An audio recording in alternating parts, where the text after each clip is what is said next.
También oí a otro que desde el altar decía: ciertamente, Señor Dios Todopoderoso, tus juicios son verdaderos y justos.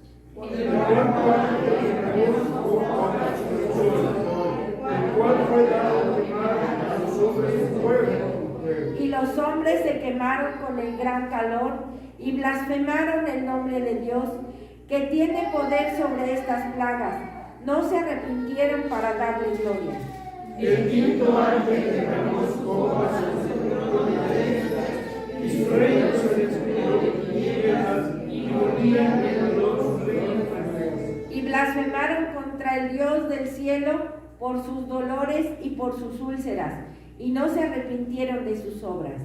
El sexto ángel derramó su copa sobre el gran río de y el agua de este se secó, para que se hubiese preparado un camino a los reyes de oriente. Y vi salir de la boca del dragón, y de la boca de la bestia, y de la boca del falso profeta, 3 espíritus inmundos a manera de ramas.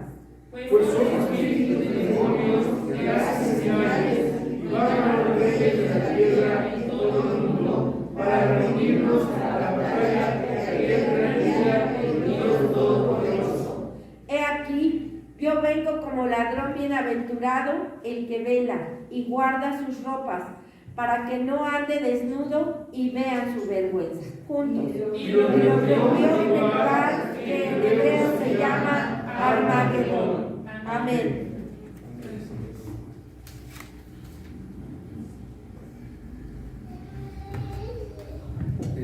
Siéntense, hermanos, siéntense.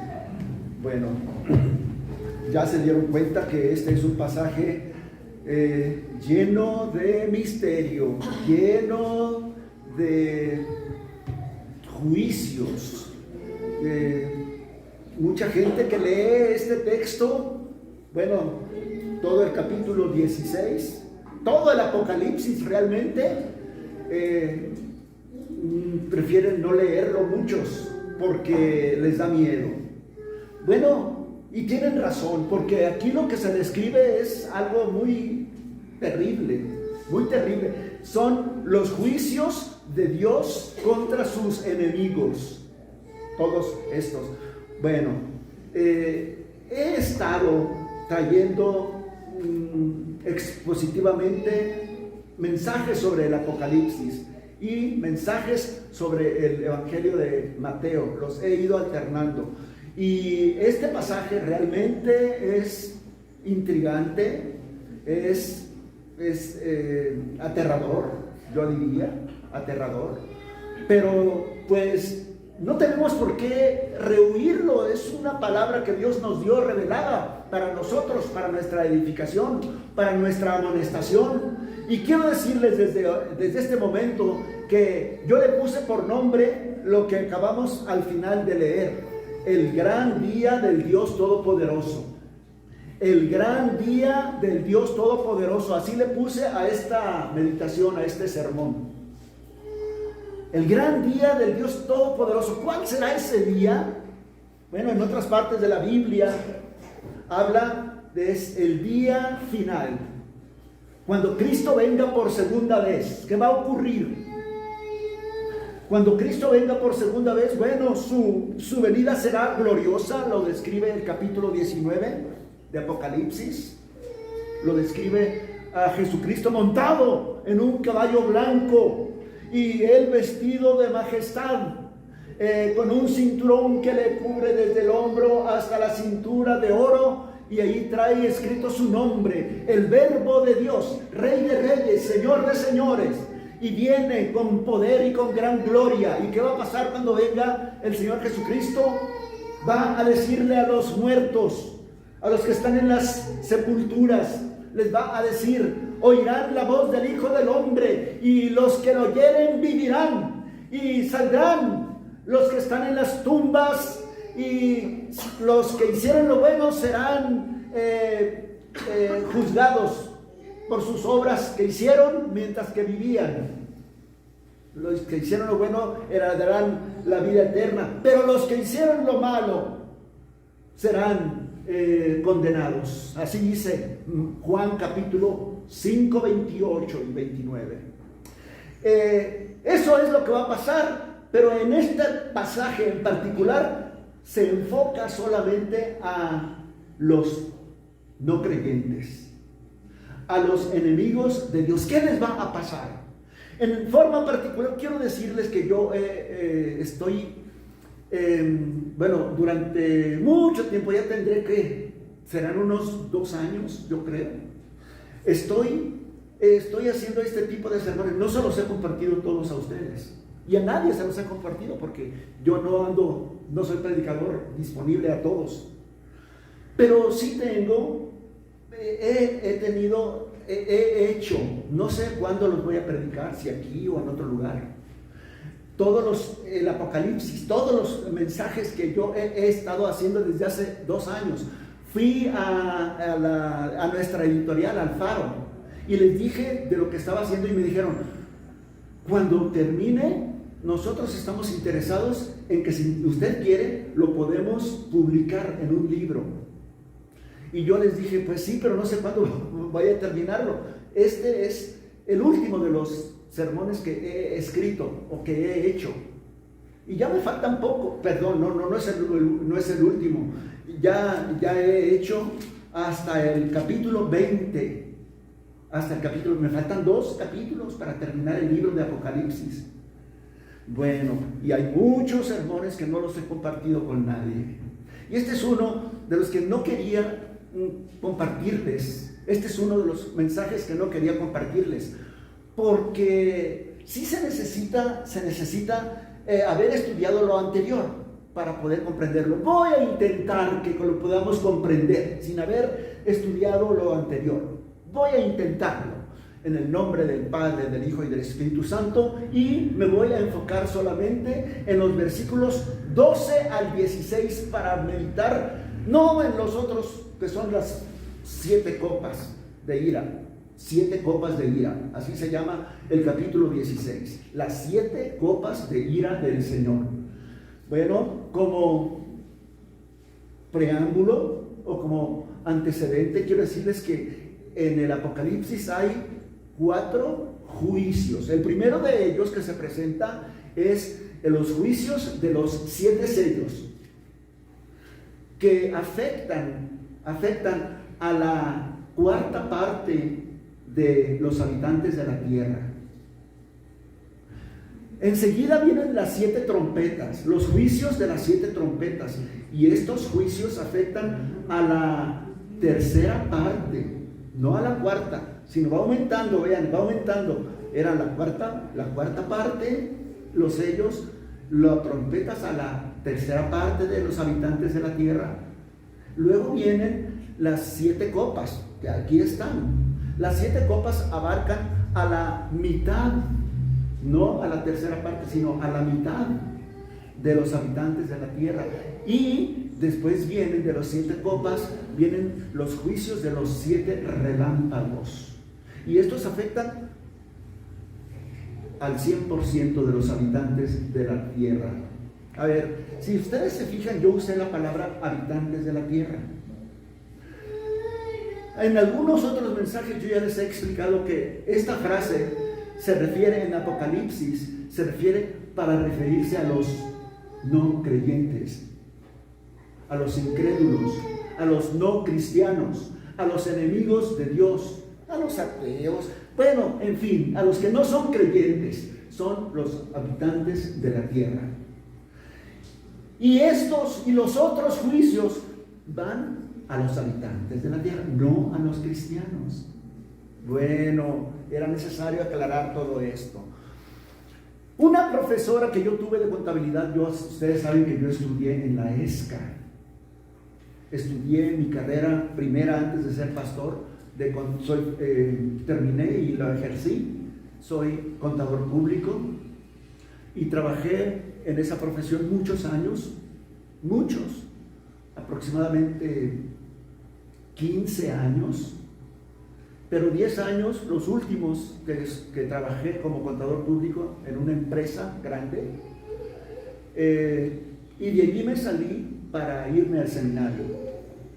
Bueno, una profesora de contabilidad intermedia en la ESCA, todos la admirábamos porque ella se presentaba muy joven la maestra. Se presentaba, llegaba muy jovial, vestida muy guapa siempre, y se presentaban así como que si fuera uno de los alumnos. Y no estaba no era tan joven como un alumno, pero tampoco tan grande como para estar una grande diferencia. Y se presentaba muy jovial, muy tranquila, y no se presentaba por ejemplo, con notas, nada. Ella traía preparada su lección, pero no tenía ayudas de notas ni de nada. Bueno, en una ocasión esa profesora nos dijo que había leído toda la Biblia. Yo ya era cristiano para ese entonces. ¿Y qué le pareció? Le dijeron algunos. ¿Qué le pareció que leyó toda la Biblia?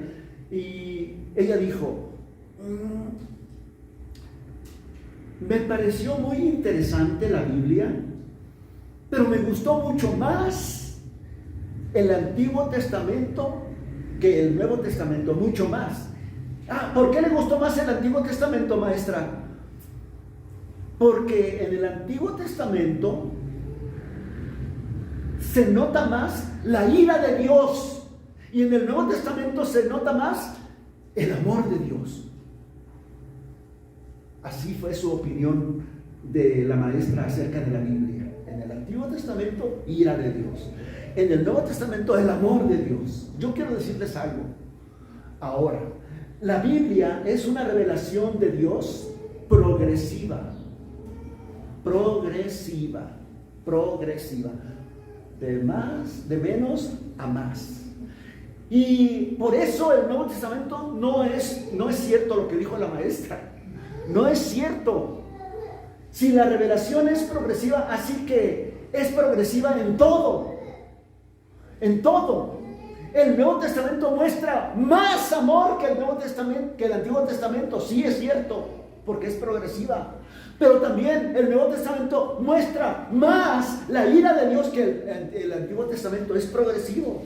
Y aquí está una prueba de la ira de Dios, porque estos son juicios terribles.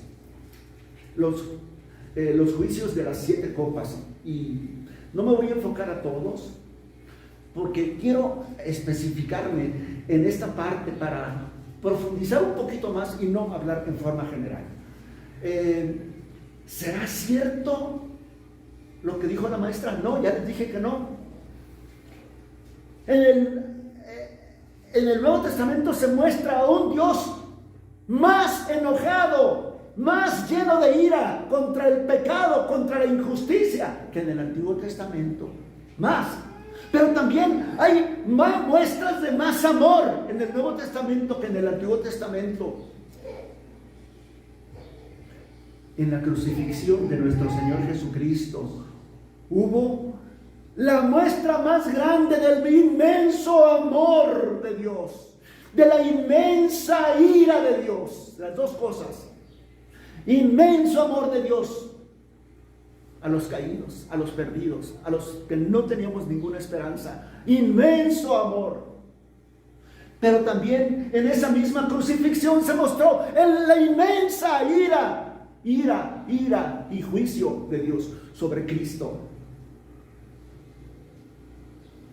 Allí convergieron el inmenso amor, la inmensa ira de Dios en Cristo, el inmenso amor para salvación y la inmensa ira para condenar,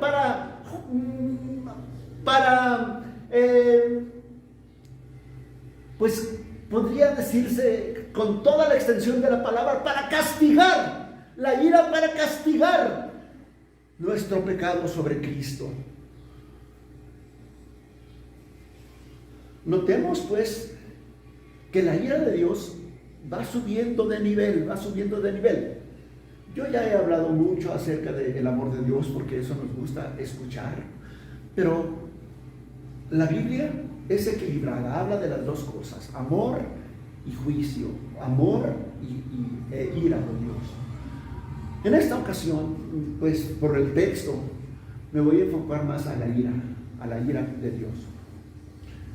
Este es el día de la gran ira de Dios Todopoderoso.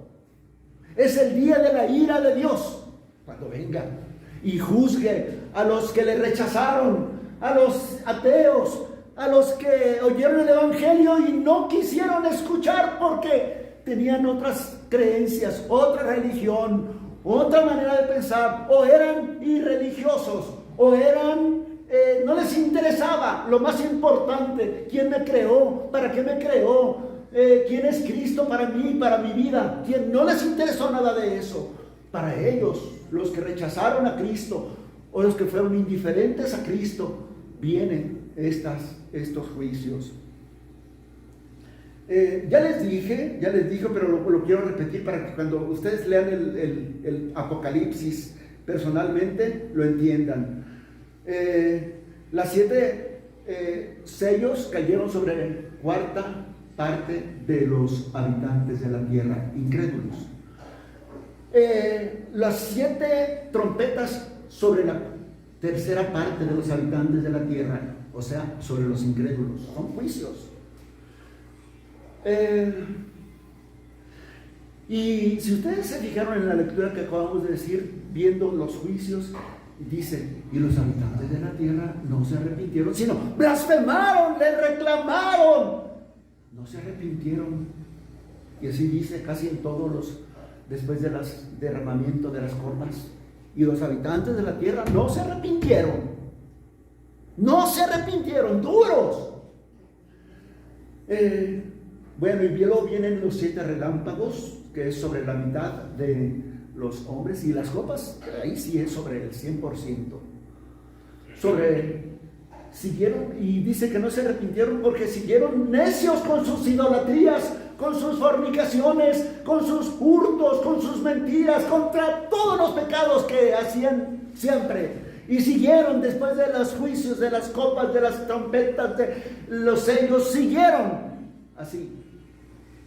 Entonces Dios envió los juicios finales, que son las 7 copas de ira, y cayeron sobre todos los habitantes de la tierra. Anoten que ya les expliqué que los habitantes de la tierra no son toda la humanidad.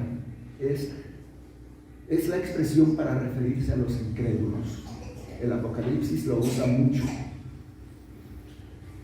Bueno, dada esa introducción, noten el versículo 12. Dice: el 6º ángel derramó su copa sobre el gran río Éufrates, y el agua de este se secó para que estuviese preparado el camino a los reyes del oriente. ¿Qué significa esto?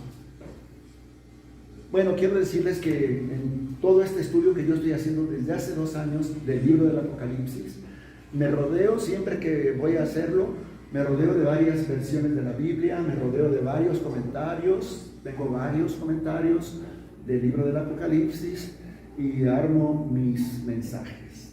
Y lo estoy haciendo, son sermones que ya les dije a los del Faro y están interesados en que yo los publique. Me están esperando. Ya voy a terminar, les digo, voy en el capítulo 20, ya le terminé el capítulo 20, me faltan 2, 21 y 22. Se secó el río Éufrates. Dios secó el río Éufrates para preparar el camino a ejércitos del oriente que lleguen y no sea un impedimento el río Éufrates. El río Éufrates siempre ha sido la frontera. Hasta ahí llegó el Imperio Romano. Hacia el norte del río Éufrates no llegó el Imperio Romano. En Génesis se nos informa que la frontera del huerto del Edén era hasta el río Éufrates.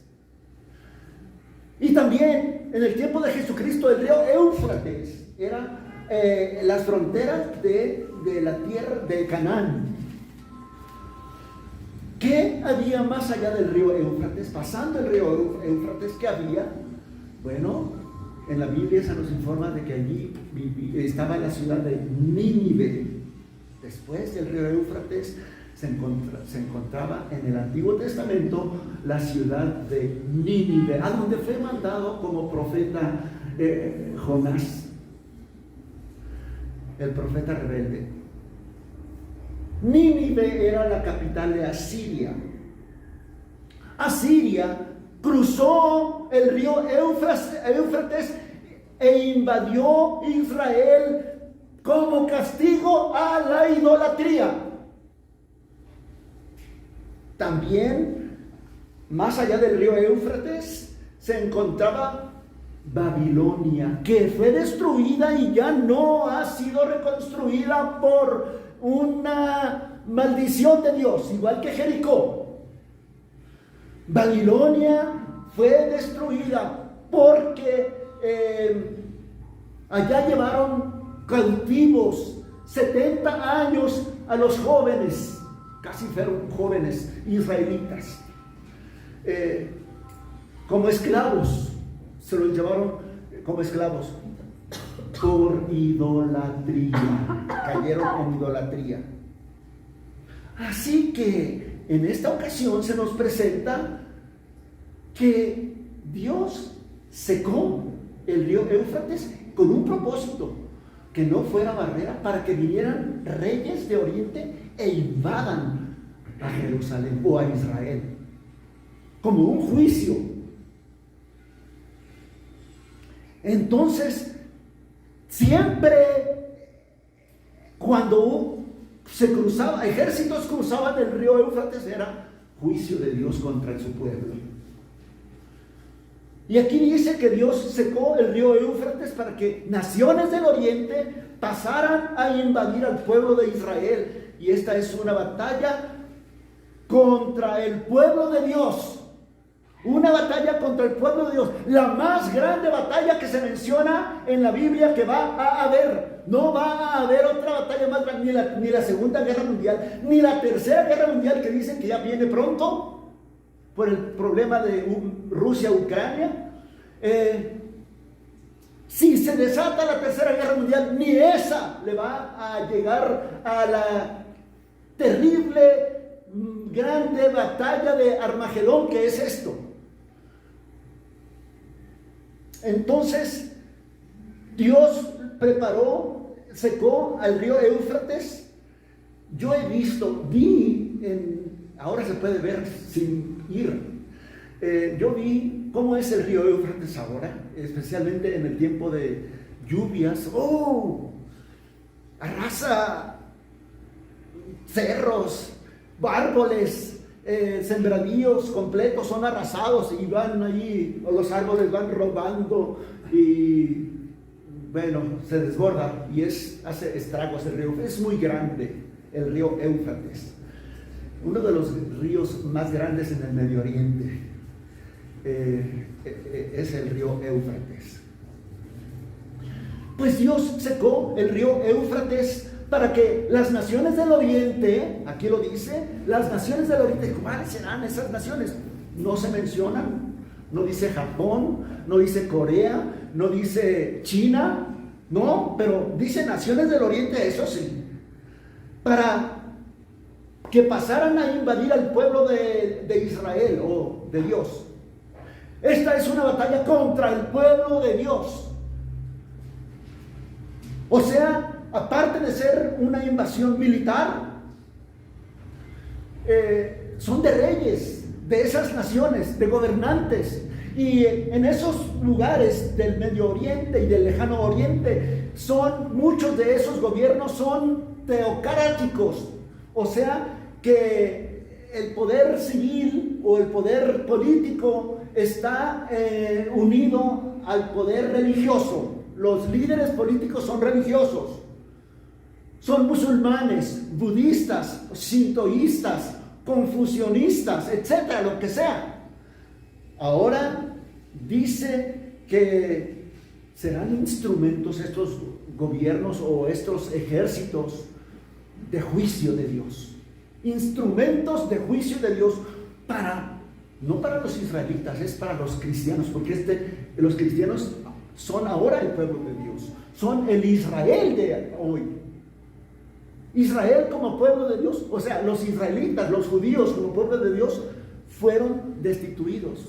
Pronto les voy a explicar eso, cómo fue sustituido los israelitas o los judíos como pueblo de Dios. Ahora son los cristianos el pueblo de Dios. Pero será, al final de cuentas, será una gran emboscada de parte de Dios. De parte de Dios va a ser una gran emboscada para destruirlos a todos sus enemigos, para destruirlos a todos los paganos, a todos los va a destruir en esa gran batalla. Es una trampa de parte de Dios, es una trampa. Y los cristianos son usados como, ¿cómo se le llama? Señuelo o carnada, sí, porque los querían destruir ahí, concentrados todos, pero era para la destrucción de todos ellos, para que todos se junten en ese lugar y ser destruidos por Dios. Es el gran día de la batalla más grande que va a haber en la historia de la humanidad, y se le llama en la Biblia, en el Apocalipsis, la batalla de Armagedón. Miren, en Apocalipsis 16:13 es nuestro texto, y 14 dice: y vi salir de la boca del dragón y de la boca de la bestia y de la boca del falso profeta 3 espíritus inmundos a manera de ranas, pues son espíritus de demonios que hacen señales. ¿Qué quiere decir señales? Prodigios, maravillas, milagros. Hacen señales y van a los reyes de la tierra. Los reyes de la tierra son los gobernantes del mundo incrédulo, los habitantes, los reyes de la tierra en todo el mundo. Van esos espíritus demoníacos, esas ranas inmundas, van para reunirlos a la gran batalla de todo el mundo. Van y los convencen con sus mentiras demoníacas, los convencen con sus señales y prodigios mentirosos, y los convencen para que se reúnan a la gran batalla. Y para que se reúnan en aquel día, como le puse yo a mi meditación, el gran día del Dios Todopoderoso. Bueno, aquí se nos presenta pues la Trinidad diabólica. A ver, ¿cuál es la Trinidad diabólica? Ya sé que no hemos estudiado lo anterior para que ya les diga y ya sepan. Bueno, pero la Trinidad diabólica es el dragón, que es Satanás. Se presenta en los capítulos anteriores. El dragón escarlata, Satanás, ese es el principal. En segundo es la bestia, que así se le llama en el Apocalipsis al anticristo. Al anticristo es un hombre de parte del diablo con poderes demoníacos, y que levantó una estatua, ahí lo presenta el Apocalipsis, levantó una estatua de él mismo y mandó que todos los habitantes del mundo adoraran a la bestia, y a través de la estatua, y le dio poder a la estatua de que viviera, y para que dijeran: oh, ¿quién como la bestia?, etc. Y el otro, la Trinidad diabólica, es el falso profeta, el dragón, la bestia, el anticristo y el falso profeta. Trinidad diabólica. Dice el texto que acabamos de leer que de los 3 salieron ranas. No, dice algo semejante como ranas. Las ranas son animales en el Antiguo Testamento calificados como inmundos. Y aquí dice que son 3 espíritus que salieron de la boca de ellos. Espíritus inmundos para engañar. Lo que sale de la boca de ellos es puras mentiras. Y la misión de esos espíritus o esos ranas es ir a todo el mundo, a los gobernantes del mundo, a los gobernantes incrédulos, por supuesto, para convencerlos, ya les dije, para convencerlos de unirse, de hacer una reunión, una unión contra Dios. Y que se iban a reunir y que iban a tener el propósito de destruir al pueblo de veras de Dios, a los cristianos. ¿Por qué se usaron este símbolo de ranas en el Apocalipsis? Bueno, recordemos, para recordarnos una de las plagas que hubo en Egipto. Una de las plagas que hubo en Egipto, de las 10 plagas, una de ellas fue las ranas, que estaban en todas partes, y eran numerosas y andaban en todos lados. Sí, esa plaga fue terrible. Andaban por todos lados las ranas, porque son animales inmundos, y siempre el croar de las ranas. Yo me acuerdo cuando yo vivía de niño en mi pueblo, un pueblo muy pequeño a la orilla del mar. Ahora se llama Bahía de Banderas, el municipio en Nayarit. Pero ahí pasaba un río muy cerca de mi pueblo, y cuando era tiempo de lluvias había muchos charcos y se llenaba de ranas, y yo desde mi casa en la mañanita escuchaba a las ranas croar, y se soltaban en concierto y en coro a croar. Imagínense esta plaga de ranas, y salen de la boca de estos seres diabólicos, que son esas ranas, espíritus inmundos de diablos. ¿Y qué hace el diablo y qué hacen los demonios? Engañan, dicen mentiras, dan información engañosa para engañar. Aquí dice al mundo, a los reyes del mundo. En Apocalipsis capítulo 12, donde se presenta el dragón escarlata, dice que del dragón escarlata salió un río para anegar a la mujer que iba a dar a luz. Un gran río de agua para que la iglesia fuera arrastrada y que destruyera al evangelio aún antes de que surgiera. Ese es el cuadro que se presenta en Apocalipsis capítulo 12. Ese río de agua significa falsas doctrinas, puras mentiras, falsos milagros, mentiras del diablo. Y en Apocalipsis 13, ese es en Apocalipsis 12, en Apocalipsis 13, de la boca de la bestia salen blasfemias. Y la más grande blasfemia es: yo soy Dios, adórenme.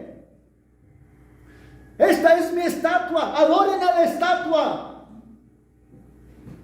Y si no, van a ser muertos el que se oponga. No van a poder comprar ni vender ni entrar a ningún trabajo, no, nada. Es una persecución. O me aceptas o no me aceptas. Y si me aceptas, te voy a poner una marca en la frente y en tu mano. ¿Cuál es esa frente? ¿Cuál es esa marca en la frente? ¿Cuál es esa marca en la mano? Para que pienses como yo pienso, para que quieras lo que yo quiero y para que hagas lo que yo quiero que hagas. Eso es la marca en la mano.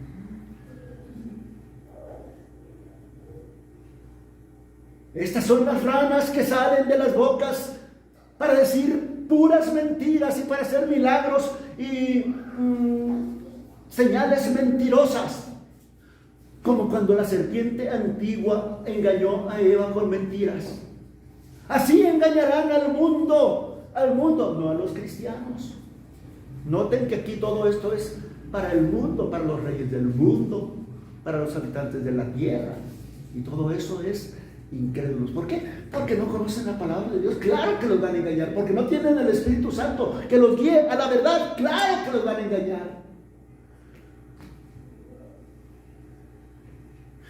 Y van a reunirlos a todos los reyes, a todos los gobernantes del mundo, para que se unan contra el pueblo de Dios en una gran batalla que aquí se le llama Armagedón. La madre de todas las batallas va a ser Armagedón. Y la Biblia aquí se le presenta como el gran día del Dios Todopoderoso. Yo sí conozco a un pastor que yo sigo en Facebook. Sigo a John MacArthur, pastor en una iglesia enorme que se llama Grace Community Church. cerca de, bueno, a los suburbios de la ciudad de Los Ángeles, California. Y él dice que una vez ha ido varias veces a Israel, a la tierra prometida, a la tierra santa que le llaman. Y dice que estuvo ahí en el Valle de Josafat, así le llaman algunos, pero su nombre correcto es el Valle del Megido, o el Valle de Armagedón. Y dice, aquí es donde va a ser la gran concentración de todos los ejércitos del mundo para irse y abalanzarse contra Jerusalén. Bueno, así lo interpretan algunos, un poquito literal, pero la verdadera interpretación es que va a haber una grande coalición de todos los incrédulos ateístas, de todos los reyes que no conocen el Evangelio, y se van a unir contra los cristianos. Bueno, quiero hacerles una pregunta. En el Antiguo Testamento hubo un rey, bueno, hubo muchos que se distinguieron, casi todos los reyes de Israel, dice, hizo lo malo delante de los ojos del Señor. Casi de todos los reyes. Pero hubo uno más, que se destaca más por su maldad, que hizo mal. Y ese rey, les voy a dar una pista, ¿quién era? Su esposa se llamó Acab. Ya les dije el nombre del rey. Su esposa era Jezabel. No sirvo para hacer concursos. La bruja llamada Jezabel era su esposa. Y por influencias de esta mujer, Acab llevó al pueblo a la idolatría y a oponerse a los profetas y a los hijos de Dios. Es más, quería acabar con todos los profetas de Dios, Jezabel, por medio de Acab. Y uno de los profetas le dijo al rey Acab, porque seguía siendo rey, por supuesto, le dijo, si vas ahora a la batalla que se aproxima, vas a morir, no vayas. Y uno de los profetas, otro profeta, le dijo, ve a la guerra, porque Dios te va a dar la victoria, ve. Y dice la escritura que él se disfrazó, no de rey, como era, sino de un soldado cualquiera, anónimo. Se puso sus armaduras para que nadie lo reconociera y se fue a la guerra. Y ya Dios había profetizado que iba a morir si iba a la guerra. Y dice la escritura que un arquero tiró la flecha al azar. Y esa flecha fue dirigida y cayó exactamente en una de las coyunturas de la coraza de acá y le traspasó el corazón y murió. Asimismo pasará en aquella batalla de Armagedón. Asimismo se confabularán y se unirán para destruir de una vez y para siempre a los que molestan. Arrepiéntete, deja tu pecado, deja a tu amante. No está bien que estés haciendo estas injusticias. Estás en fornicación, joven, no hagas estas cosas. Entonces era una molestia la predicación de los cristianos. Arrepiéntete, recibe a Cristo como tu Señor y como tu Salvador. Este es el camino en medio de la maldad, en medio de las injusticias, en medio de este mundo que no toma en cuenta a Dios y quiere vivir apartado de Dios. Ven, este es el camino justo, recto, angosto, sí, pero el único que te lleva a la salvación. Les molesta.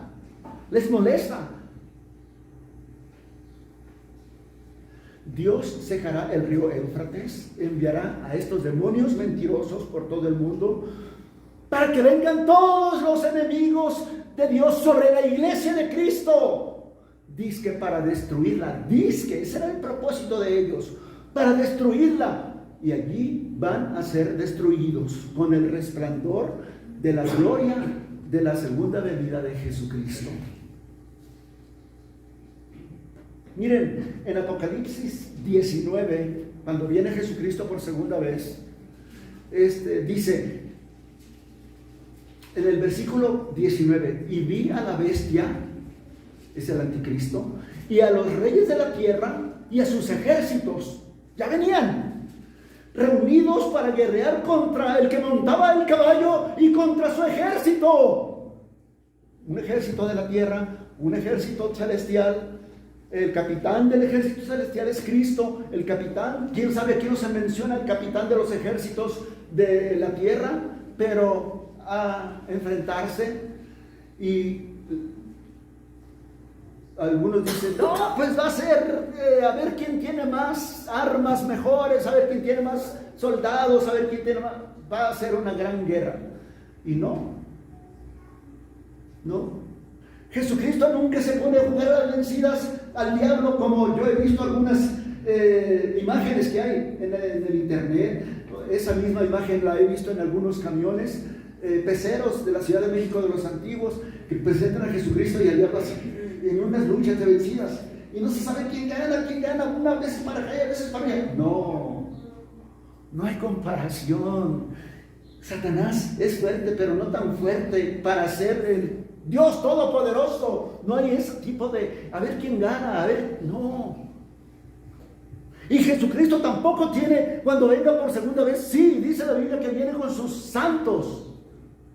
Y ahí con sus santos significa a todos sus ángeles, el ejército del cielo.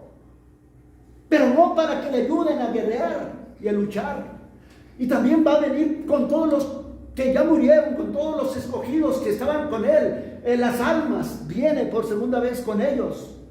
Pero tampoco van a ser como para que luchen, no. Porque dice la Escritura que Él los destruirá solamente con el resplandor y la gloria de su presencia.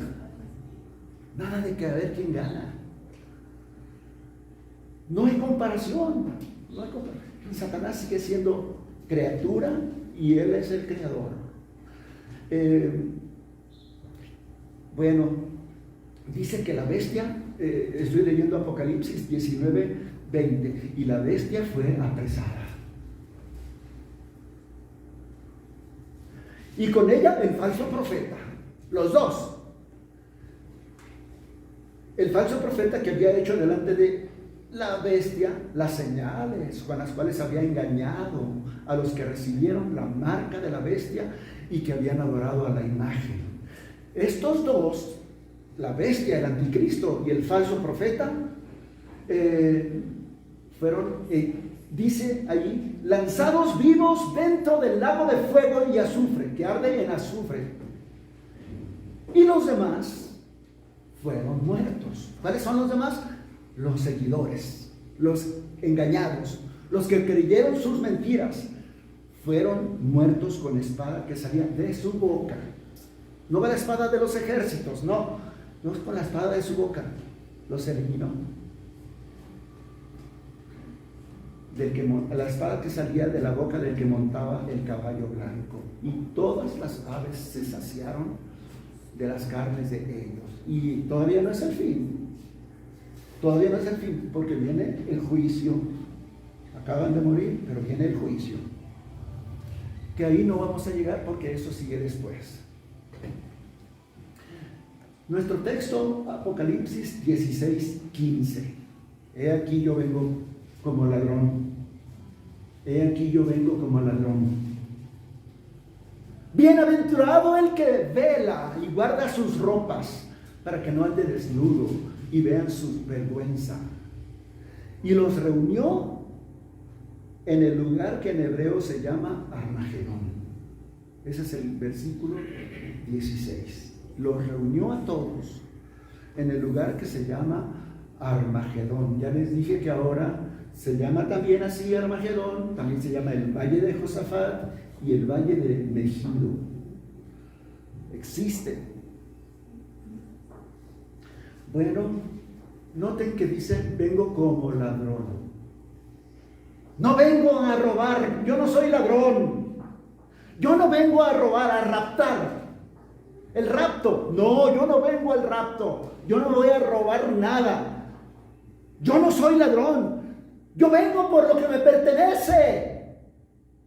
¿Qué me pertenece? Yo lo compré, a un pueblo que yo compré con mi sangre. A eso sí vengo y no me lo vengo a robar, es mío. Yo lo compré, me costó. Pero vengo como ladrón significa inesperadamente, cuando menos lo esperen.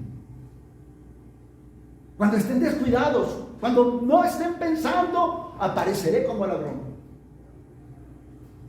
Bienaventurado, bienaventurado, dichoso, feliz. Eso quiere decir bienaventurado, el que vela. Velad y orad, le dijo Jesucristo a los discípulos cansados en la noche del Getsemaní. Y no velaron. Bienaventurado el que vela, el que está esperando estas cosas, el que está en guardia, el que no se descuida, el que guarda sus ropas para que no anden desnudos. ¿Cuáles ropas? Las que ya Dios nos dio. Ropas blancas, limpias, resplandecientes, túnicas, que nos cubren la vergüenza, dice aquí. Nos cubren nuestra vergüenza, nos cubren nuestros pecados, nuestros malos pensamientos, nuestras buenas fechorías que queremos hacer, malas, todo lo malo, lo que nos avergüenza, nos cubre. Esa ropa blanca, limpia, resplandeciente, que es la justicia perfecta de Dios, que nos cubre a los creyentes en Cristo, porque si tú recibiste a Cristo en tu vida y en tu corazón después de haberte arrepentido y recibiste a Cristo como tu Señor, Dios te ha dado esa vestidura. Bienaventurado el que guarda sus ropas y que no anda desnudo, para que no se le vean sus pecados, sus vergüenzas. Y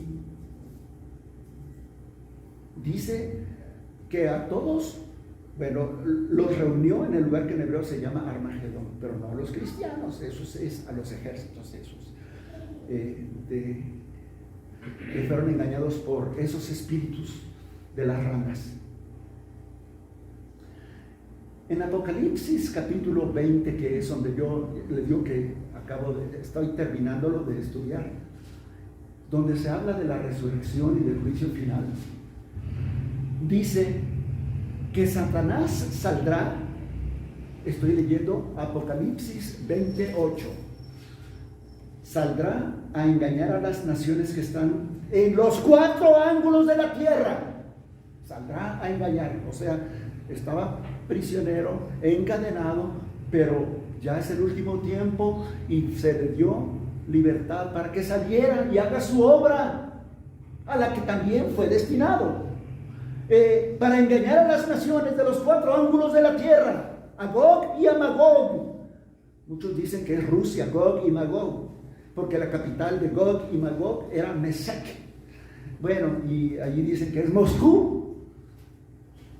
Algunos comentaristas los he leído, a fin de reunirlos para la batalla, la gran batalla de Armagedón, y el número de los cuales los engañados de todas las naciones de los 4 puntos cardinales era como la arena del mar, y subieron sobre la anchura de la tierra y rodearon el campamento de los santos. Rodearon el campamento de los santos y la ciudad amada. ¿Cuál es la ciudad amada? Jerusalén. Y Jerusalén en el Apocalipsis representa al pueblo de Dios. Y cuando ya estaban para abalanzarse sobre ellos y destruirlos, descendió fuego del cielo y los consumió. Así lo dice Apocalipsis 16. Perdón, Apocalipsis 20:9. Y descendió fuego del cielo y los consumió. Cayeron en la trampa, en la emboscada de Dios. Entonces Armagedón es Jerusalén. Bueno, es el pueblo de Jerusalén, donde el pueblo de Dios, Jerusalén es el pueblo de Dios, o la ciudad de Jerusalén, siempre en la Biblia se presenta como la habitación de Dios, la ciudad de Dios, el pueblo de Dios. Y Armagedón significa monte del Megido, donde es un valle y no hay montes. No hay montes, nunca ha existido montes allí en el valle de Josafat, en el valle del Megido, o ahora también se le llama el valle de Armagedón. Es una planicie en Israel sin montes, sin montañas. Y aquí se menciona que había que es el monte del Megido, pero monte en el Apocalipsis siempre significará lugar estratégico militar de poder. Los lugares en el Apocalipsis, pues, no son geografía, son conceptos simbólicos. Armagedón es la batalla en la cual se reúnen todos los enemigos de la iglesia de Cristo para destruirla. Eso me suena a mí al movimiento ecuménico promovido por el Papa o por el Vaticano. Se reúnen los enemigos de la iglesia para destruirla, pero salen destruidos por Dios, porque es el gran día del Dios Todopoderoso. No es el día del diablo, ni del dragón, ni de la bestia, ni del falso profeta. Es el gran día del Dios Todopoderoso. Y los engañadores salieron engañados, porque Dios consuma el plan de salvación por medio de estos juicios a ellos. ¿Quién secó el río Éufrates para que pasaran estos ejércitos contra Jerusalén? Dios. ¿Quién permitió que salieran ranas de las bocas del dragón, del falso profeta y de la bestia? Dios. ¿De quién es este día? El gran día del Dios Todopoderoso. Fue el que lo hizo para su propia gloria. El Apocalipsis 17, que es el capítulo enseguida del que estamos analizando, dice: pelearán, Apocalipsis 17, 14, pelearán contra el Cordero, y el Cordero los vencerá, porque Él es Rey de reyes, Señor de señores, y los que están con Él son llamados, elegidos y fieles. Oh, qué bonitos nombres para los que están con el Cordero. Son llamados elegidos, fieles. Elegidos, fieles. Y la Biblia nos informa que los elegidos no son porque, ¡ay, qué lleno de virtudes! ¡Ay, cuántas obras buenas tiene en su corazón, en sus deseos! Lo voy a escoger. No. En la Biblia se nos informa que los escogidos de Dios, Dios los escogió por su gracia, por su voluntad. No por alguna cosa buena que Dios haya visto en ellos, sino porque Él quiso escogerlos por su buena voluntad. Según su beneplácito, los escogió para ser santos y sin mancha delante de Él, desde antes de la fundación del mundo. Y ahora también no solamente los llamó elegidos, sino fieles. Fieles en medio, por supuesto, de la presión del mundo, de la presión de los amigos, de la presión de la televisión que te dice: mata, come, acuéstate con tu amigo o con tu amiga, vete con ellos. Al cabo nadie se da cuenta, de una colonia a otra ya eres un desconocido. Pelearán contra el Cordero y el Cordero los vencerá, porque es Señor de señores. Y los que están con Él serán llamados escogidos, elegidos y fieles. Fieles en medio de las tempestades, de las angustias, de las necesidades. Fieles, fieles, fieles. Los otros no. El gran día del Dios Todopoderoso es cuando Jesucristo destruye a todos sus enemigos, según lo que acabamos de ver. Y la iglesia es levantada en victoria, porque esta destrucción fue para protección y para enaltecer en victoria a su pueblo. Esto es Armagedón. Y esta es la sexta copa de la ira de Dios. Y luego viene la séptima, pues no nos da tiempo porque esto es algo después. Advertencia para nosotros. Advertencia para nosotros. Versículo 16, Apocalipsis 16, 15. Yo vengo como ladrón. Bienaventurado el que vela, guarda sus ropas para que no ande desnudo, para que vean su vergüenza. Esta es una invitación, una orden para nosotros. Bienaventurado el que vela, el que guarda sus ropas como yo se las entregué, y el que las trae siempre, que no se las quita para que no ande desnudo. Bueno, ya les dije que Jesucristo no es ladrón para que venga a raptar a la iglesia. Aunque digan que viene como ladrón, no significa que la va a raptar, sino que significa a la hora que no pensáis, Él va a venir. He aquí está otra bienaventuranza como la de los Mateo 5,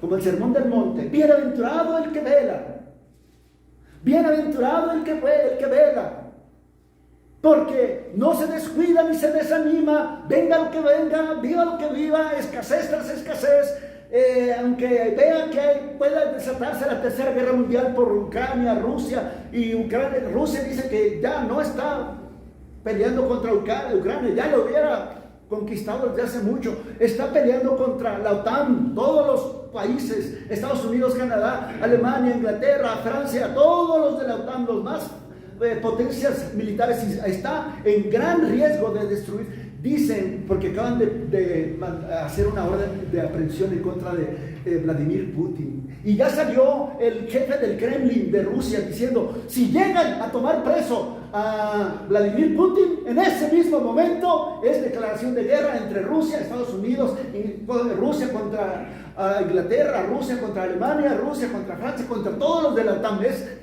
la declaración de guerra si se atreven a tomarlo preso. En ese riesgo estamos.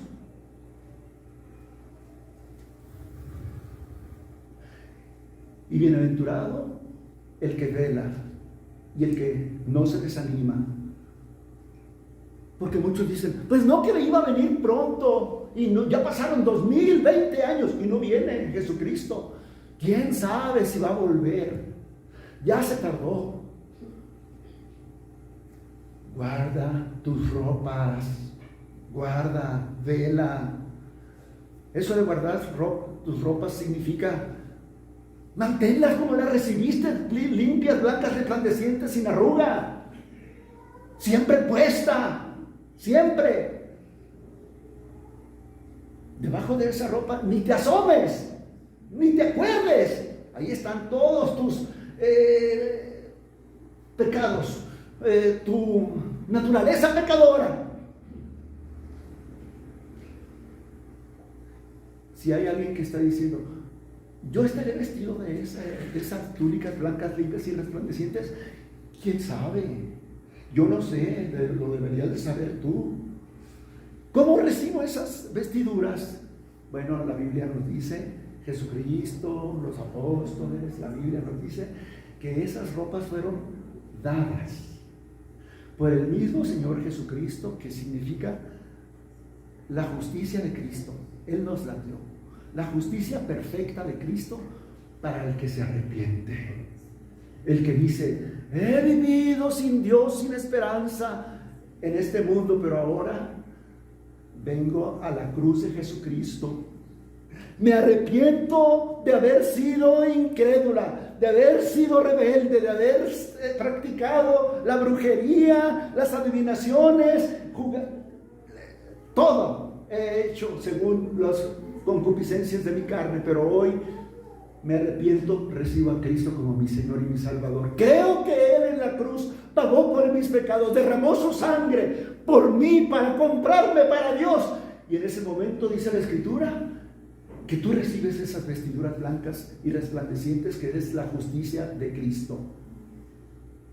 Y guárdalas, guárdalas.